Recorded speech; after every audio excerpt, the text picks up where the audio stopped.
పాత కక్షలు భూ తగాదాల విషయంలో రైతును దారుణంగా హత్య చేసిన ఘటనలో 4 నిందితులు కటకటాల పాలైన సంఘటన మెదక్ జిల్లాలో చోటు చేసుకుంది. మెదక్ జిల్లా రామాయంపేట మండలం లక్ష్మాపూర్ గ్రామానికి చెందిన రాగుల అశోక్ అనే రైతును అదే గ్రామానికి చెందిన చేకూరి రమేష్ కుటుంబ సభ్యులు పొలం వద్ద దారుణంగా గొడ్డలతో నరికి హత్య చేసిన ఘటనపై రామాయంపేట పోలీస్ స్టేషన్లో సిఐ వెంకటరాజగౌడ్ విలేకరుల సమావేశం నిర్వహించారు.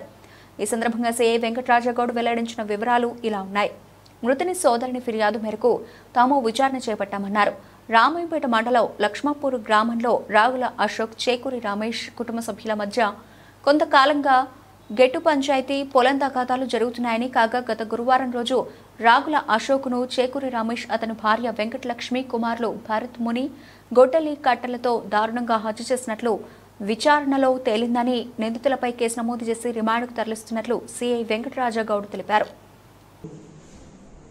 శేఖర్ నాకు కంప్లైంట్ ఇచ్చిండు. వాళ్ళ సోదరుని వాళ్ళ బ్రదర్ సంబంధించిన పక్కా పొలానికి సంబంధించినటువంటి చేకూరి రమేష్ మరియు అతని భార్య, అతని 2 కొడుకులతో కలిసి చంపేసిందని చెప్పేసి ఫిర్యాదు చేయడం జరిగింది. దాంట్లో భాగంగా మేము ఇన్వెస్టిగేషన్లో తెలిసిందంటే నిందితులు ఎవరైతే ఈ 4 వ్యక్తులు ఉన్నారో చేకూరి రమేష్, భార్య వెంకటలక్ష్మి, అతని కొడుకులు భరత్, తేజ మరియు వినయ్ తేజ కలిసి లక్ష్యాన్ని మనసులో పెట్టుకొని ఏ విధంగా అయినా కూడా చంపాలనే ఉద్దేశంతో అతను ఒంటరిగా ఉన్న విషయాన్ని చూసి ప్లాన్ చేసి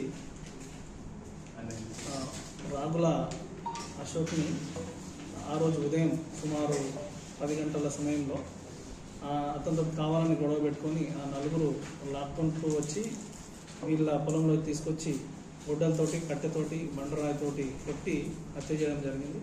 దాని విషయంలో కేసు రిజిస్టర్ చేసి ఇన్వెస్టిగేషన్లో భాగంగా ఈరోజు వారిని అరెస్ట్ చేసి జ్యుడిషియల్ రిమాండ్కు పంపడం జరిగింది. ఇప్పుడు వీళ్ళ పైన ఇంతకుముందు గతంలో కేసులు ఉన్నాయా సార్? వాళ్ళకు మధ్యలో జరిగిన చిన్న గొడవలకి వాళ్ళపైన వీళ్ళపైన ఇద్దరిపైన చెరపు కేసు ఉంది. అవి కోర్టులో ఉన్నాయి. కోర్టులో శిక్ష పడే అవకాశాలు ఉన్నాయని శిక్ష పడేటట్టే మా ఇన్వెస్టిగేషన్.